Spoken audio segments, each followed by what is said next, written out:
बिस्मिल्लाहिर्रहमानिर्रहीम। अस्सलाम वालेकुम। आज हम बात करेंगे दो अहम इशूज़ के हवाले से। कराची में एक बड़ा और ये पाकिस्तान पूरे का मसला है और गाड़ियों की चोरी का जो मसला है उस पर एक अहम रिपोर्ट सामने आई है और बलूचिस्तान में चोरी की गाड़ियों के बिकने का इंकशाफ हुआ है और उसमें बड़ी ही जो चौंका देने वाले इंकशाफात इस रिपोर्ट में हैं पूरे पाकिस्तानियों के लिए, वो मैं आपके साथ शेयर करूँगा। और साथ हम बात करेंगे जेलों में इंसानी हकूक़ की खिलाफ वर्जी के हवाले से इस्लामाबाद हाई कोर्ट के चीफ जस्टिस अतर मिनल्ला साहब के जो उनके काफ़ी सारे अच्छे फ़ैसले हुए हैं और अच्छे इक़दामात। उनमें से अहम इक़दाम ये है कि एक गरीब जेल के कैदी की दरख्वास्त पर और ख़त पर यह कार्रवाई शुरू की गई और जेलों के हवाले से और इंसानी हकूक़ की जो खिलाफ वर्जियाँ हैं जेलों के अंदर उस पर जो कार्रवाई है उसमें अहम फ़ैसला जारी हुआ है। उसकी तफसीलात भी मैं आपके साथ शेयर करूँगा।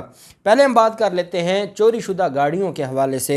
और अब इस पर जो रिपोर्ट सामने आई है और ये मुलज़मान एक गैंग गिरफ़्तार किया गया था चोरों का, और गिरफ़्तार चोरों ने मुलज़मान ने तफ्तीशकारों को बताया कि वो और उनके जो दीगर साथी थे 2018 से 2021 के दरमियान कराची में तकरीबन तमाम जो रेवो वीगो गाड़ियां हैं वो छीनने में सिर्फ वही एक गैंग मुलव्वस था। इतनी बड़ी गाड़ियां छीनने में वो गैंग मुलव्वस था। गुज़श्ता कई बरसों के दौरान कराची के मुख्तलिफ़ हिस्सों से छीनी गई बिल्कुल नई गाड़ियाँ ख़ास तौर पर 4x4 को बलूचिस्तान ले जाने और तेल और गैस तलाश करने वाली बड़ी कंपनियों को मिडल मैन के ज़रिए किराए पर देने का इंकशाफ हुआ है। सूबाई हुकाम ने बलूचिस्तान और वफाकी हुकूमतों के साथ साथ मुतल्लिका फर्मों से भी रब्ता किया और कहा कि वो इन गाड़ियों का दस्तावेज़ी रिकॉर्ड फराहम करें जो उन्होंने पिछले 5 साल के दौरान कॉन्ट्रैक्ट किराए पर इस्तेमाल किया। आप अंदाज़ा लगाएं कि 4x4 गाड़ियाँ वो उनको लेते थे और उसके बाद किन को जो तेल और गैस के ज़खायर ढूंढने वाले या उनमें काम करने वाली जो कंपनियाँ हैं मल्टी नेशनल कंपनी हैं उनको किराए पर देते थे। और ये इतना बड़ा जुल्म है।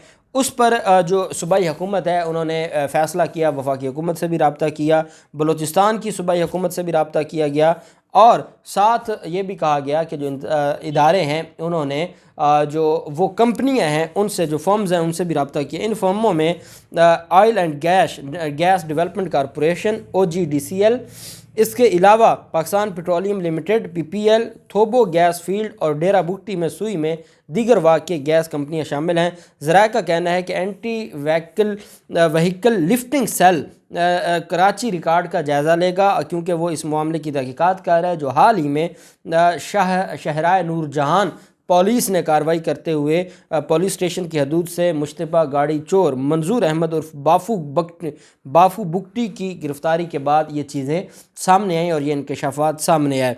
AVLC के SSP बशीर अहमद बुरहुई ने इंस्पेक्टर जनरल पुलिस मुश्ताक मेहर को ख़त लिखा और उसमें यह कहा कि तफ्तीश के दौरान उसने इंकशाफ किया है मुलज़िम ने कि उसने अपने साथियों के साथ मिलकर कराची से बिल्कुल नई गाड़ियाँ जो 4x4 हैं वो छीन कर उन्हें ज़िला डेरा बुगटी के इलाके सुई मुंतकिल किया जहाँ उसने ये गाड़ियाँ मुख्तलिफ़ ख़रीदारों को फ़रोख्त की।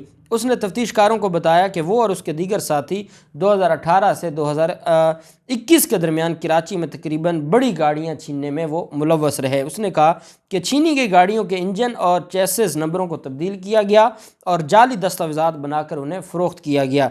SSP ने मुश्तबा मुलज़िम बाफू बुगटी के इंकशाफात का हवाला देते हुए कहा कि यही गाड़ियाँ और OGDCL और PPL को माहाना बुनियाद पर किराए पर और ठेके पर दी गई। ख़त में लिखा गया कि इसके अलावा वो गाड़ियाँ मुबैना तौर पर डेरा बुगटी में काम करने वाले OGDCL PP मुलाजमीन को सिक्योरिटी फराहम करने वाले सिक्योरिटी एहलकारों के भी हवाले की गई।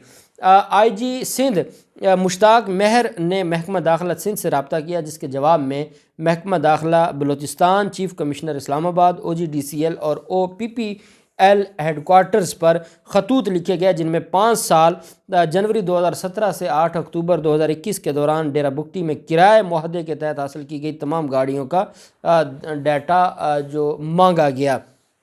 12 रुकनी ये गैंग है اور یہ کراچی میں سرگرم ہے۔ سرکاری ذرائع کے مطابق گرفتار ملزم بافو بگٹی کار چوروں کے 12 رکنی گینگ کا حصہ تھا۔ یہ لوگ 2 گروپوں میں کام کرتے تھے تاکہ شہر سے نئی کاریں چھین سکیں۔ اس نے تفتیش کاروں کو بتایا کہ ان کا میٹنگ پوائنٹ کندھ کوٹ میں تھا، جہاں وہ نمبر پلیٹس، جیمرز اور ہتھیار وغیرہ جیسی تمام چیزیں جمع کرتے تھے۔ وہ رات کو ایک گاڑی میں وہاں سے نکلتے اور اپنے ہتھیار گاڑی کے دروازوں کے اندر چھپا لیتے تھے تاکہ چیکنگ کے دوران پولیس انہیں گرفتار نہ کر سکے۔ کندھ کوٹ سے وہ لوگ غوث پور، شکارپور، سکھر یا لاڑکانہ اور حیدرآباد میں جاتے اور صبح کراچی میں داخل ہوتے، جہاں وہ سہراب گوٹھ یا سچل کے علاقوں میں جو یہ گاڑیاں تھیں ان گاڑیوں کو چھینتے تھے۔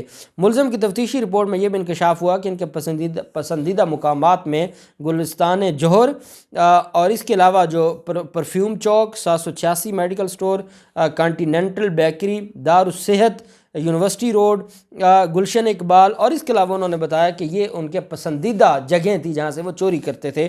انہوں نے کہا کہ گاڑی چور ان مقامات اور علاقوں کو سافٹ ٹارگٹ سمجھتے تھے جہاں سے وہ ہائی وے کی جانب آسانی سے نکل سکتے تھے۔ یہ لوگ گاڑیوں کے ڈرائیور کو پکڑتے اور انہیں بندوق کی نوک پر یرغمال بناتے اور گاڑی میں نصب ٹریکرز کے سگنلز کو بند کرنے کے لیے جیمرز کا استعمال کرتے۔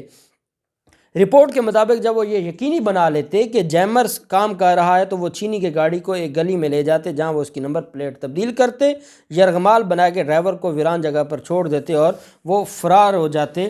اور انہوں نے گاڑیوں کے 4 خریداروں کی بھی شناخت کی ہے اپنے تفتیش میں، اور ابھی یہ معاملہ بہت آگے جائے گا اور اتنے بڑے لیول پر، اور یہ سینکڑوں گاڑیاں چوری کر چکے ہیں اور بڑی گاڑیاں یہ چوری کرنے میں ملوث تھے۔ پھر معاملہ آ جاتا ہے اسلام آباد ہائی کورٹ میں۔ جیلوں میں انسانی حقوق کی خلاف ورزیوں کے حوالے سے اسلام آباد ہائی کورٹ نے یہ رپورٹ طلب کی ہے، اور اسلام آباد ہائی کورٹ نے کہا ہے کہ بظاہر غیر انسانی رویوں کے ذمہ دار چیف منسٹر اور چیف ایگزیکٹو ہوتے ہیں، جو ان سارے جیلوں میں جو غیر قانونی رویے ان کو نہیں دیکھتے۔ اسلام آباد ہائی کورٹ میں جیلوں میں انسانی حقوق کی خلاف ورزیوں پر کیس کی سماعت ہوئی۔ درخواست اڈیالہ جیل کے ایک قیدی کی جانب سے دی گئی۔ کیس کی سماعت اسلام آباد ہائی کورٹ کے چیف جسٹس ڈاکٹر من اللہ صاحب نے کی۔ چیف صاحب نے کہا کہ جیل وزٹ کے لیے میڈیا کو جانے کی اجازت کیوں نہیں ہے، جس پر ڈپٹی اٹارنی جنرل طیب شاہ نے جواب دیا کہ جس صحافی کو جانا ہے وہ وزارت داخلہ کو درخواست دے سکتا ہے۔ انہوں نے کہا کہ جیل میں صرف غریب قیدی ہیں، کچھ قیدی ایسے ہیں کہ درخواست بھی نہیں لکھ سکتے۔ جیل کے اندر انسانی حقوق کی شدید خلاف ورزی کی جا رہی ہے۔ وفاقی حکومت کا کام ہے کہ تمام معاملات دیکھے۔ دوران سماعت عدالت کا کہنا تھا کہ بظاہر غیر انسانی رویے کے ذمہ دار چیف منسٹر اور چیف ایگزیکٹو ہیں، کیوں نہ غیر انسانی رویے کی وجہ سے قیدیوں کو معاوضہ دیا جائے۔ عدالت کی جانب سے کہا کہ 1 سال قبل قیدیوں سے انسانی حقوق کی خلاف ورزیوں پر حکم دیا تھا۔ ریاست اپنے شہریوں پر ظلم نہیں کر سکتی، اگر ظلم ہو رہا ہے تو کوئی تو ذمہ دار ہوگا۔ چیف جسٹس نے 1 ماہ میں وزارت انسانی حقوق سے رپورٹ طلب کرتے ہوئے سماعت ملتوی کر دی ہے، اور عدالت نے کہا ہے کہ اس کے اوپر جو وزارت انسانی حقوق ہے وہ اپنی رپورٹ دے اور عدالت کو آگاہ کرے کہ آیا ان کے جو حقوق ہیں، جو جیل میں رہنے والے قیدی ہیں، ان کے حقوق حکومت پوری کرے گی نہیں کرے گی، یا عدالت اس کے حوالے سے کوئی سخت فیصلہ جاری کرے۔ تو یہ ایک ایسی چیز ہے کہ جو ان کے حقوق کے حوالے سے، کیونکہ وہاں جو طاقتور ہیں ان کو تو حقوق ملتے ہیں۔ ہم نے دیکھا ہے کہ حال ہی میں بڑے طاقتور تو چھوڑے، یہاں پر جو بڑے بڑے ڈکیٹ ہیں، بڑے بڑے مافیاز ہیں، ان کو جیلوں میں سہولیات دی جاتی ہیں۔ پستا ہے تو وہ غریب سائیکل چور ہی جیلوں میں پستا ہے، اس پر ہی ظلم ڈھایا جاتا ہے، اس کو کھانے کو کچھ نہیں ملتا، اس کو آرام کرنے کے لیے کچھ نہیں دیا جاتا۔ تو یہ ظلم ہے، یہ انسانیت سوز سلوک ہے، اور اس کے اوپر اسلام آباد ہائی کورٹ کا جو ایکشن ہے، ہم امید کرتے ہیں کہ حکومت اس کے اوپر کارروائی کرے گی۔ جو بھی تفصیلات ہوں گی آپ کے ساتھ شیئر کرتے رہیں گے۔ اللہ پاک پاکستان کا بھی ناصر ہو۔ بہت شکریہ۔ اللہ حافظ۔ پاکستان زندہ باد۔